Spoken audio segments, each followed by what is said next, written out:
கூட்ட நெரிசல் சம்பவத்தில் 41 பேர் உயிரிழந்த வழக்கு தொடர்பாக தாவேகா தலைவர் விஜய்க்கு சிபிஐ சம்மன் அனுப்பியுள்ளது. கரூர் வேலுசாமிபுரத்தில் விஜய் பங்கேற்ற பொதுக்கூட்டத்தில் கூட்ட நெரிசல் ஏற்பட்டு 41 பேர் உயிரிழந்த சம்பவம் அதிர்வலையை ஏற்படுத்தியது. இந்த வழக்கு சிபிஐ வசம் சென்ற நிலையில் உயிரிழந்தவர்களின் குடும்பத்தினர், பாதுகாப்பு பணியில் இருந்த காவலர்கள், ஆம்புலன்ஸ் ஓட்டுநர்கள், தாவேகா நிர்வாகிகள் உள்ளிட்டோரிடம் அடுத்தடுத்து சிபிஐ விசாரணை நடத்தி வருகிறது. ஏற்கனவே தாவேகாவின் முக்கிய நிர்வாகிகளான ஆனந்த், ஆதவ் அர்ஜுனா உள்ளிட்டோர் சிபிஐ அலுவலகத்தில் நேரில் ஆஜராகி சம்பவம் குறித்து விளக்கம் அளித்தனர்.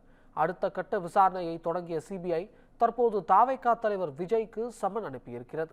டெல்லி அலுவலகத்தில் வரும் 12ஆம் தேதி நேரில் ஆஜராகி விளக்கம் அளிக்க வேண்டும் என அதில் கூறப்பட்டுள்ளது. கரூர் கூட்டத்திற்கு விஜய் தாமதமாக வந்தது ஏன் உள்ளிட்டவை தொடர்பாக சிபிஐ விசாரணை நடத்த திட்டமிட்டுள்ளதாக கூறப்படுகிறது.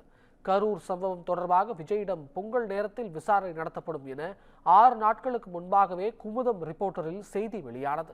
அந்த செய்தியில் விஜய்க்கு அநேகமாக டெல்லியில்தான் பொங்கல் வைக்கப்படும் என குறிப்பிடப்பட்டிருந்தது நினைவு கூறத்தக்கது.